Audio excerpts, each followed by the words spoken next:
Is this thing on? Hey, can you hear me? Catherine, can you hear me? Hey, honey, I'm trying to do my video for my class right now. Be quiet. Hold on. You know what?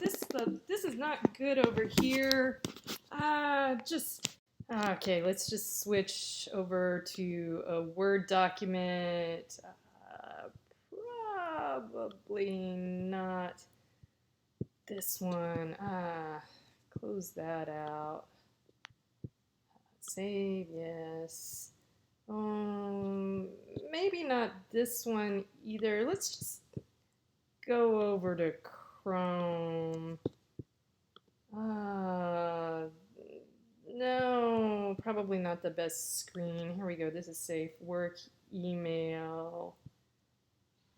Recorded from Orlando. It's Monday afternoon. So, as you already know, all of the things that you just saw are examples of what not to do in an online class. All of the articles, or at least some of the articles on online teaching, strongly advise creating asynchronous content. In writing, we have a rule that is show, don't tell, and so I'm showing that with this YouTube trailer that I've created for you. Another bit of advice that you read about good atmosphere in online videos is to include video of yourself, that it's not just PowerPoints. Apparently, your students do want to see you. In doing so, there are all kinds of bits of advice out there about how to frame your shot. After our session, I'll send y'all some links. But, you know, generally you want shoulders up, you want the camera higher, you don't want to be too far away or too close in to the camera. And there's all kinds of tips out there about lighting and walking around with your cell phone until you get good light. All right, so we're going to switch to PowerPoint from here with some more good tips. So we'll preview our session on Wednesday with a few quick tips I learned from reading some articles and watching some videos, which I'll send you the links to after our session. If you dive deep enough into the YouTube rabbit hole, you can even find videos on doing hair and makeup for an online session or a video session.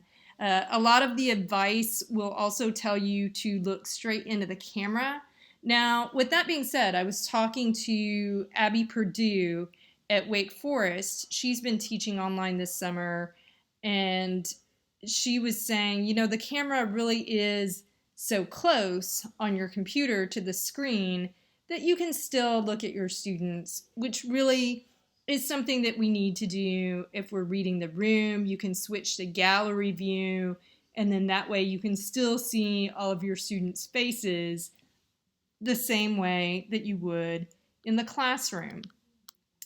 For Wednesday, you do have some homework. I want you to think about the following questions, which we will discuss in breakout rooms on Wednesday. First, what do you ordinarily do to connect with your students? Second, what are things that you ordinarily do to read the room and respond to that in order to create a good classroom atmosphere? Can any of those be translated online? With respect to teaching online, what are some tools you've used or considered using to achieve an online connection? And also, since we may be in a very different environment within the classroom itself, wearing masks, sitting 6 feet apart, no longer able to move about the room the way we may have before, can any of these approaches be translated to a socially distanced classroom? I want us to talk about those.